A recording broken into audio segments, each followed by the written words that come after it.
RAB বাহিনী আন্তর্জাতিকভাবে এমনভাবে নিন্দনীয় হয়েছে, আর দেশের মধ্যে তো র্যাব মানে একটা দানব সৃষ্টি করেছে তারা।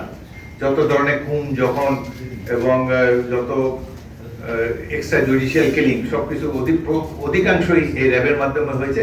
সেজন্য আমরা এটিকে বিলুপ্ত করার জন্য সুপারিশ করেছি। তবুও যে সকল যদি স্পেশাল কোনো কর্মকাণ্ডে র্যাব যে ধরনের কর্মকাণ্ড করতো, যদি সামাজিক কোনো কাজে তাদেরকে ব্যবহার করা হয়, আমাদের বর্তমানে আর্ম পুলিশ ব্যাটালিয়ন আছে। এছাড়াও আমরা স্পেশালাইজড পুলিশ ফোর্স গঠন করতে পারবো তাদেরকে স্পেশাল ট্রেনিং দিয়ে। সুতরাং এই মুহূর্তে র্যাবকে যদি আমরা বিলুপ্ত করি তাহলে জনগণের কাছে এটা একটা ভালো সিগন্যাল যাবে বলে আমরা মনে করেছি। আরেকটা প্রশ্ন, সেটা হচ্ছে যে আমরা গতকাল রাতে দেখলাম যে খুব প্রভাবশালী একজন পুলিশ কর্মকর্তা তিনি স্বাধীনতার এই কর্মকর্তা আগস্ট বিপ্লবের অবহিত পরে 3-4 দিন কোনো পুলিশ ফোর্স ছিল না, কোনো সরকার ছিল না। এই সময়টা এই ঘটনাবলী অনেকটাই অস্বচ্ছ। সুতরাং কে যে এর জন্য প্রকৃতপক্ষে দায়ী বলা মুশকিল। তবে আমার মনে হয় যেহেতু তারা ক্যান্টনমেন্টে আশ্রয় গ্রহণ করেছিলেন, তাদের এই পলায়নের ক্ষেত্রে ক্যান্টনমেন্টে সিনিয়র পুলিশ কর্মকর্তা, সেনাবাহিনী কর্মকর্তাদের বা সামরিক বাহিনী কর্মকর্তাদের কোনো ভূমিকা থাকতে পারে, কিন্তু এটা নিশ্চিতভাবে আমরা বলতে পারি না। ওই সময়ের পরিস্থিতি ছিল গোলমেলে, যার ফলে স্বচ্ছতা এখনো বা ধীরে ধীরে এটি অবশ্যই প্রকাশিত হবে।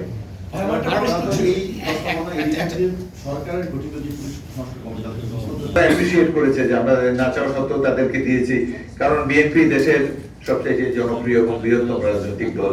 সেই হিসাবে আমরা মনে করেছি যে পুলিশ বাহিনী সমাজের একটা গুরুত্বপূর্ণ অংশ, এর সংস্কার অবশ্যই প্রয়োজন। জনগণ এটা উপলব্ধি করে, সেটাই অনুভব করি আমরা নিজেদের তরফ থেকে আমাদের অ্যাক্টিং চেয়ারপারসনের নির্দেশে আমরা একটি কমিটি করে সুপারিশমালা তাদের কাছে হস্তান্তর করেছি।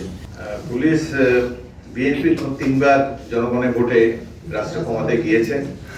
আমার মনে হয় না যে এমন কোন গুরুতর অপরাধ করেছে পুলিশ বাহিনীকে দিয়ে এমন কর্মকাণ্ড করিয়েছে যার ফলে একেবারে বিশ্বব্যাপী নিন্দার ঝড় হয়েছে, যেটা বর্তমান সরকারের এই বিগত পতিত সরকারের আমলে হয়েছে। এই র্যাব বাহিনীর কর্মকাণ্ড ও অন্যান্য বাহিনীর কর্মকাণ্ডের ফলে জাতিসংঘ এবং যুক্তরাষ্ট্রের মতো গণতান্ত্রিক দেশের সরকারও আলোড়িত হয়েছে। তবে আমরা যে বিএনপি যদি জনগণ বিএনপিকে রাষ্ট্র পরিচালনার দায়িত্ব দেয়, তাহলে যে সব সুপারিশমালা আমরা করেছি সেগুলো বাস্তবায়নের জন্য আন্তরিকভাবে আমরা চেষ্টা করা হবো। আরেকটি হলো পুলিশকে যে রাজনৈতিকভাবে ব্যবহার করার যে প্রবণতার কথা বলেছেন, আমাদের এই রিপোর্টের মধ্যেই আছে, আমি পড়েছি, হয়তো দ্রুত পড়ার কারণে আপনারা ধরতে পারেননি। আমরা পুলিশের সাথে জনগণের সম্পর্কটা একেবারে অঙ্গাঙ্গী করতে চেয়েছি, যার জন্য এই যে পুলিশ কমিশন, এখন তো দেশে পুলিশ কমিশন নাই, এই পুলিশ কমিশন পুলিশ বাহিনীর কর্মকাণ্ডকে গভীরভাবে ক্লোজলি মনিটর করবে।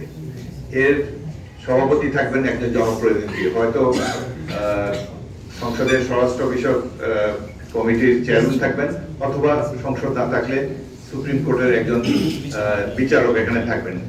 তার সাথে যারা থাকবেন আইনজ্ঞ, বিরোধী দলীয় সদস্য এখানে থাকবেন। সরকারি দল বিরোধী দল এটা তো গত 16 বছর আমরা দেখিনি। এখন যে যারা পুলিশের কর্মকাণ্ড সম্পর্কে পরামর্শ দিবে বা নিয়ন্ত্রণ করবে বা পুলিশ বাহিনী গুরুতর অন্যায় করলে তার প্রতিবিধান করবে, সেই জন্য যে কমিটিটি, যে পুলিশ কমিশন, এখানে কিন্তু সব রাজনৈতিক দলের, সরকার এবং বিরোধী দলের প্রতিনিধিত্ব থাকছে, যার ফলে ইচ্ছামত করলেই পুলিশ বাহিনীকে কেউ নিজস্ব দলীয় স্বার্থে ব্যবহার করা যাবে না।